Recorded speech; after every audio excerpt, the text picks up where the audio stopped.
आप सबको मेरा नमस्कार। अपने लास्ट वीडियो में मैंने ये कहा था कि कुछ कहानियां जो हैं वो अब मेरे टीचिंग का जो करियर है उसमें से जो मुझे कुछ इंसिडेंट्स याद हैं वो मैं सुनाया करूंगी कुछ दिन। तो आज भी ये ऐसा ही इंसिडेंट है।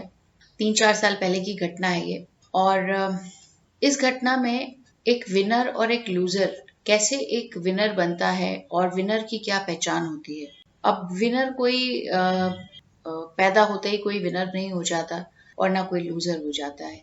ये एक एटीट्यूड की बात है। और ये एटीट्यूड ये है कि जो विनर होता है वो जब उसके दरवाजे पे अपॉर्चुनिटी, मौका उसके दरवाजे पे दस्तक देता है तो वो कहता है कि वो दरवाजा खोल लेता है। और जो लूजर होता है वो कहता है बहुत शोर हो रहा है और वो और चादर तान के सो जाता है। तो यही फर्क है और यही मेन जो एटीट्यूड की बात है। किसी भी स्कूल में जो स्पोर्ट्स डे होता है वो बच्चों और टीचर्स सबको बहुत ज़्यादा मोटिवेट रखता है। वो समय अलग होता है, एक अलग ही प्रकार का हाइपर हो जाते हैं सब लोग और अपने अपने हाउस को जिताने के लिए बहुत सारी मेहनत करते हैं बच्चे। तो ये घटना 4 साल पुरानी है जब स्पोर्ट्स डे होना था स्कूल के अंदर। तो मुझे जिम्मेदारी दी गई थी कि आप जो मेरी इंचार्ज थी हाउस की, उन्होंने जिम्मेदारी दी थी कि आप ह्यूमन पिरामिड बनवाएंगी बच्चों से। तो एक थीम था, वो प्रिंसिपल ने हमारी दिया था एक थीम, उस थीम पे वो पिरामिड बनने थे। अब मैं वैसे तो कंप्यूटर और मैथमेटिक्स पढ़ाती थी, लेकिन क्योंकि जिम्मेदारी दी गई है तो आप कहीं ना कहीं से कुछ जुगाड़ करते हैं। तो हमने भी गूगल पे सर्च मारा, यूट्यूब देखा जो और स्कूल्स में ह्यूमन पिरामिड बनते हैं। प्लस बच्चे, क्योंकि पूरा इवेंट बच्चों का है तो वो बहुत ज़्यादा इसमें इनपुट्स देते हैं अपने, तो उन लोगों ने भी बहुत मेहनत की। तो ले दे के हम लोग अपना काम, हम लोग का सेट हो गया था। बच्चों का सिलेक्शन वगैरह ये तो टीचर की जिम्मेदारी है, तो सिलेक्शन हो गया सब। अब हम लोग की प्रैक्टिस बहुत अच्छी चल रही थी। तो हुआ क्या कि उस प्रैक्टिस के दौरान एक हमारे बालक वो बिना बताए गायब हो गए। अब गायब हो गए तो अच्छा, उन्होंने कुछ भी बताना जरूरी नहीं कि वो कब आएंगे, वो कहाँ चले गए, कुछ नहीं। और अब स्पोर्ट्स डे को कुछ समझिए 4-5 दिन बचे थे। मैं बड़ी परेशान कि अब बच्चा नहीं आएगा तो कैसे हमारा वो ये पिरामिड पूरा होगा, क्योंकि वो मेन उस पे थे, सेकेंड लेवल पे। अब हम बहुत परेशान। तब वहां पे जैसे बच्चे होते हैं ना, आते हैं, प्रैक्टिस हो रही है तो वहाँ कुछ बच्चे इंजॉयमेंट के लिए, तो एक बालक इंजॉयमेंट, और वो उसका दोस्त था जो गायब हुआ, तो आके बड़े अच्छे से इंजॉयमेंट करता था। तो हमने उसको पकड़ा, हमने कहा सुनो, तुम अपना इंजॉयमेंट हो चुका हो तुम्हारा, तो तुम पार्टिसिपेट कर लो इसमें। अब ये भाई साहब बड़े सोच में पड़ गए, बोले मैं, और वो उसका दोस्त था तो और भी डरा कि अगर मैं कर लूंगा तो वो तो मुझे चिल्लाएगा मेरे ऊपर। मैंने कहा नहीं, कुछ नहीं होगा, तुम करो। तो उसने कहा अच्छा, जब वो आ जाएगा तो आप उसको रख लेंगी वापस। मैंने कहा नहीं, मैं बिल्कुल नहीं रखूंगी। अच्छा, ये जो उसने पूछा तो मुझे याद आया कि मेरे साथ ऐसा हो चुका था बचपन में कि मेरे टीचर ने मुझे रखा किसी प्रोग्राम में और उसके बाद जैसे उनकी फेवरेट स्टूडेंट आई उन्होंने मुझे ड्रॉप कर दिया। तो मैं उस समय से, वो मेरे अंदर उस चीज़ का दर्द था, तो मैंने कहा नहीं नहीं, मैं ये तकलीफ अपने स्टूडेंट को नहीं दूंगी। मैंने कहा नहीं, तुम भरोसा रखो, तुम ही रहोगे।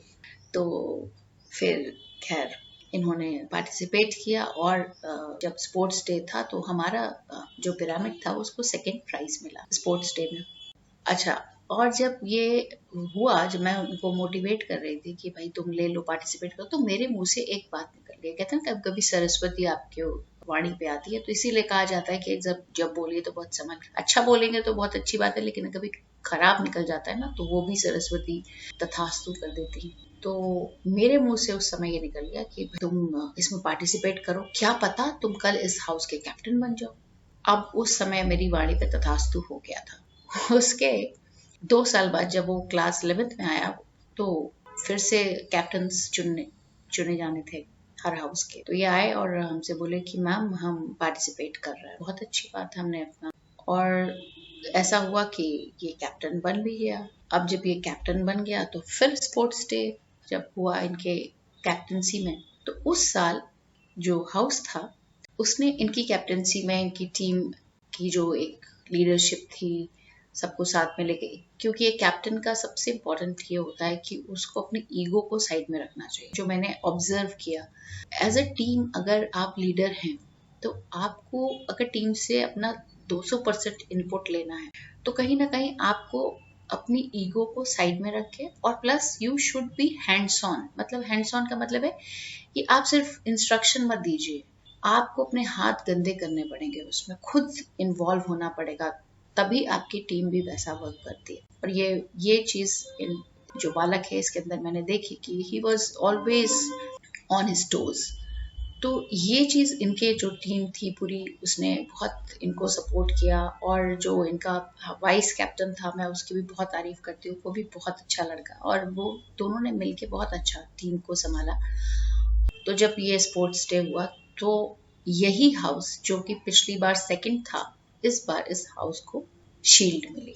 अब देखिए इस घटना में क्या था, एक छोटा सा स्टेप जो उसने पार्टिसिपेशन किया, उसके बाद उसके अंदर एक आया कि हाँ मैं कैप्टन भी बन सकता हूँ। फिर उसने अप्लाई किया, फिर वो बन गया। मतलब एक स्मॉल स्टेप आप लेते हैं और वही स्मॉल स्टेप आपको आगे जाके बहुत बड़ी सफलता दिलवाता है। तो जब भी अवसर आए, ये मत कहिए कि शोर मच रहा है और सो जाइए, उसको जरूर लीजिए।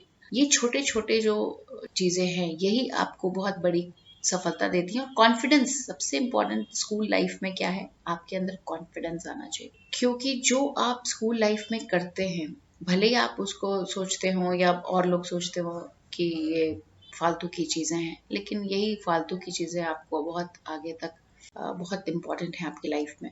प्लस कुछ लोग कैप्टन, वाइस कैप्टन या जो भी हाउस मतलब स्कूल के अंदर कुछ भी एक्टिविटी होती है तो उससे दूर रहते हैं, स्पेशली क्लास 11-12 में, कि हमारी पढ़ाई पे इसका बहुत असर पड़ेगा। पेरेंट्स भी नहीं चाहते हैं और बच्चे खुद भी नहीं उस पर करते हैं। लेकिन मैं बताऊं कि ये जो कैप्टन हमारे थे और जो वाइस कैप्टन भी था, दोनों पढ़ने में भी अच्छे थे। वाइस कैप्टन तो बल्कि पीसीएम ग्रुप का था और ये बायो का। तो ऐसा नहीं है, यही और ये बहुत इम्पोर्टेंट था कि बच्चा जो है वो अभी से को वर्क और अपना जो एक्स्ट्रा करिकुलर और एकेडमिक्स के बीच में बैलेंस करना आना चाहिए। अगर वो एकेडमिक्स और एक्स्ट्रा करिकुलर के बीच में बैलेंस कर पाएगा तो आने वाली जिंदगी में वो अपनी पर्सनल और प्रोफेशनल लाइफ के बीच में बैलेंस करना सीख जाएगा, और जो उसको सीखना भी चाहिए। तो इसी घटना के साथ आई होप आपको ये घटना पसंद आई होगी और आप इससे कुछ ना कुछ ज़रूर सीखेंगे। और अगर आपको अच्छी लगी हो तो इसको और लोगों के साथ शेयर कीजिए ताकि वो लोग भी मोटिवेट हों कुछ अच्छा करने के लिए। तो थैंक यू सो मच।